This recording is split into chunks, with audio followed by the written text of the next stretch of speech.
de la CEDEAO qui a pour vocation principale d'interconnecter les réseaux électriques de l'espace communautaire en vue de mutualiser les ressources énergétiques des différents pays et de permettre ainsi de tirer collectivement profit des avantages de chaque pays.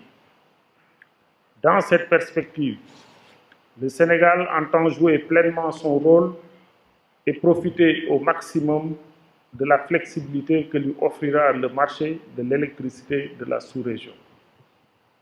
En effet, les récentes découvertes de pétrole et de gaz au large des côtes sénégalaises dessinent des perspectives prometteuses pour notre pays. Comme vous le savez, le Sénégal a connu par le passé, à l'instar des pays frères de la sous-région, des difficultés récurrentes dans le secteur de l'énergie.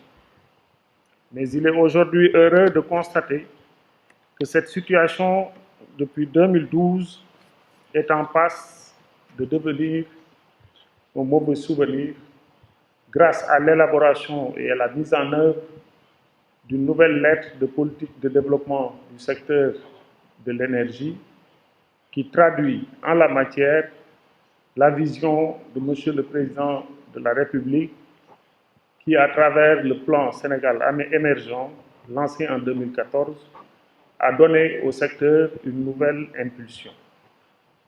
Comme vous le savez, ce plan constitue le cadre de référence par le biais de ces deux grands projets que sont la relance, le plan de relance intégré de l'électricité et le service universel de l'électricité. Le PSE vise à asseoir un secteur caractérisé par une parfaite disponibilité et un accès universel aux services énergétiques modernes dans le respect des principes d'acceptabilité sociale et environnementale avec un coût compétitif, supportable par les populations et apte à attirer les investisseurs. Une meilleure maîtrise de la demande par la sensibilisation et la promotion des solutions d'économie d'énergie. Une mise à niveau et un développement du réseau du transport et de distribution. Par la promotion des grands réseaux interconnectés, le renforcement de la coopération sous-régionale à travers l'OMVS, l'OMVG, l'Afrique du Nord et le WAP. Dans cette perspective, le Sénégal et la Mauritanie ont décidé de construire une ligne d'interconnexion 225 kV entre Tobène et Nouakchott pour l'importation de l'énergie à partir du champ gazier de Banda. C'est aussi pourquoi le Sénégal et la République sœur de Guinée ont signé à l'occasion de la récente visite d'État à Dakar de son Excellence le professeur Alpha Condé, président de la République de Guinée, un protocole de partenariat pour développer ensemble le potentiel hydroélectrique de la Guinée dans le cadre de l'OMVG.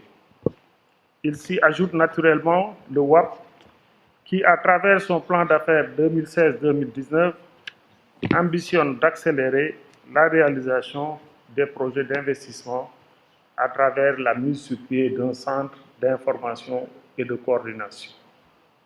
Au nombre de ces projets d'investissement, le Sénégal est particulièrement concerné par les liaisons Kaolack-Tamba-Sambangalou, Birkelane-Soma-Tanaf du réseau 225 kV de l'OMVG qui va interconnecter le Sénégal, la Gambie, la Guinée-Bissau et la Guinée-Conakry. La cérémonie de signature de l'accord de financement vient de se tenir à Dakar avec la Banque européenne d'investissement.